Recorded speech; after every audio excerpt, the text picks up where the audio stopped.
और अब वक्त हो चुका दिन भर के कोरोना बुलेटिन जानने का। आइए दोस्तों, कोरोना से जुड़ी आज दिन भर की 10 बड़ी खबरों पर नजर डालते हैं। देखिए, दुनिया भर में 57 देशों तक ओमिक्रॉन जो कि कोरोना का नया वेरिएंट है वो पहुंच चुका है। यानी कि दुनिया भर के 57 कंट्रीज तक ओमिक्रॉन फैल चुका है। यूरोप में हालात सबसे ज्यादा बिगड़ने की सख्त चेतावनी भी जारी की गई है। WHO ने बताया कि जिम्बाब्वे समेत दक्षिण अफ्रीकी देशों में कोविड-19 के मामले बढ़ रहे हैं और अस्पताल में भर्ती होने वाले रोगियों की संख्या भी बढ़ गई है। वहीं दूसरी तरफ अभी तक की डेट में 57 ऐसी कंट्रीज हैं जिन देशों में ओमिक्रॉन ने प्रसार बना लिया है। वैज्ञानिकों ने तो ओमिक्रॉन के एक नए रूप सामने आने के बाद एक बात भी कही है, जैसे कि मैंने आपको पहले भी बताया था दोस्तों कि BA.1 और BA.2 ओमिक्रॉन के ही 2 नए रूप सामने आ चुके हैं। और इस पर दुनिया के वायरोलॉजिस्ट का कहना है कि ओमिक्रॉन के नए लीनिएज BA.2 के कई मामले दक्षिण अफ्रीका, ऑस्ट्रेलिया और कनाडा में मिले हैं। वैज्ञानिकों का ये कहना है दोस्तों कि ओमिक्रॉन के नए प्रकार का पता लगाना ज्यादा मुश्किल है, लेकिन इससे भी फिलहाल चिंता करने की कोई जरूरत नहीं है, तो आप टेंशन ना लें। राहत की बात ये निकल कर आ रही कि महाराष्ट्र से अच्छी खबर देखिए आप, ओमिक्रॉन से संक्रमित राज्य के पहले मरीज को अस्पताल से छुट्टी मिल चुकी है। और यहाँ तक कि राज्य का ही नहीं बल्कि देश का पहला ऐसा ओमिक्रॉन मरीज है जो एक बार भर्ती होने के बाद, हॉस्पिटल में भर्ती होने के बाद इसको छुट्टी मिल चुकी है। यानी कि महाराष्ट्र में हॉस्पिटल में जो ओमिक्रॉन का पहला मरीज भर्ती हुआ था वो अब नेगेटिव पाया गया और कल ही उसके जन्मदिन पर उसको अस्पताल से छुट्टी भी मिल गई। वह मरीज पेशे से इंजीनियर है, मोहास कल्याण डोंबिवली नगरपालिका क्षेत्र का रहने वाला है। 33 वर्षीय व्यक्ति है। दुबई के रास्ते दक्षिण अफ्रीका से दिल्ली हवाई अड्डे पर यह पहुंचा था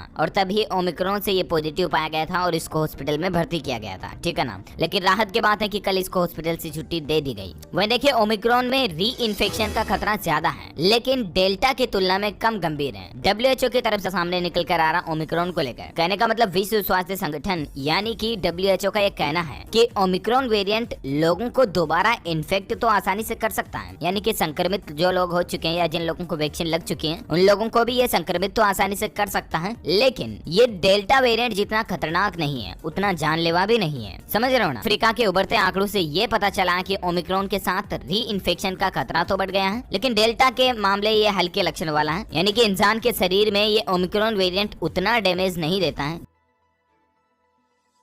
कोरोना का डेल्टा वेरिएंट दिया गया तो ये भी एक राहत की बात है। वहीं भारत में पिछले 24 घंटों में कोरोना आंकड़ों की बात करें तो 9,419 नए मामले देखे गए जबकि 159 लोगों की मौत हुई। ये देख सकते हैं मिनिस्ट्री ऑफ इंडिया की तरफ से, ऑफिशियली हेल्थ मिनिस्ट्री की तरफ से आज का डेटा भी जारी किया गया है। वैक्सीन की बात करें तो भारत में अभी तक 130.39 करोड़ वैक्सीन डोज कंप्लीट हो चुकी है। इंडिया में अभी एक्टिव केस 94,742 बच रहे हैं। 9,419 नए केस 24 घंटे में देखे गए जबकि 159 लोगों की मौत हुई। ओके, तो ये तो रहा आज का ताजा कोविड डेटा, राइट। वह देखिए, राजधानी दिल्ली में फिर से बढ़ रहे कोरोना के केस। बुधवार को पिछले 100 दिन में सबसे ज्यादा मामले दर्ज हुए, यानी कि कल ही दिल्ली में सबसे ज्यादा मामले देखने को मिले काफी समय बाद। क्योंकि दोस्तों काफी टाइम से राजधानी दिल्ली में रोजाना के नए मामलों की संख्या बेहद कम हो गई थी, तो वो बढ़कर अचानक से पिछले 24 घंटों में काफी ज्यादा बढ़ गई। डिटेल्स आप देख सकते हैं। राजधानी में फिलहाल 404 एक्टिव केस चल रहे हैं और दिल्ली के CM अरविंद केजरीवाल ने तो कल ही कहा था कि अभी तक दिल्ली के हालात ठीक है तब तक लॉकडाउन नहीं लगाएंगे, लेकिन हालात अगर काफी ज्यादा बिगड़े तो फिर से लॉकडाउन वगैरह भी लगाना पड़ेगा। वह देखिए, कोरोना को लेकर दक्षिण अफ्रीका में 18 से शुरू हो गई कोरोना की तीसरी लहर का पीक। IIT के प्रोफेसर का यह दावा निकल कर आ रहा, यानी कि अब तो देखिए तारीखें भी घोषित करने लग गए हैं वैज्ञानिक। इतने दिन तो वैज्ञानिकों का यह कहना था कि भारत में भी मतलब जनवरी फरवरी में कोरोना की तीसरी लहर आएगी और तब हालात ये हो जाएंगे कि 1.5-2 लाख मामले डेली आना शुरू हो जाएंगे, राइट। इस तरह की चेतावनी वैज्ञानिकों ने पहले से ही दी थी। लेकिन अब देखिए, दक्षिण अफ्रीका में 18 से 23 दिसंबर तक कोरोना की तीसरी लहर पीक पर होगी। ये दावा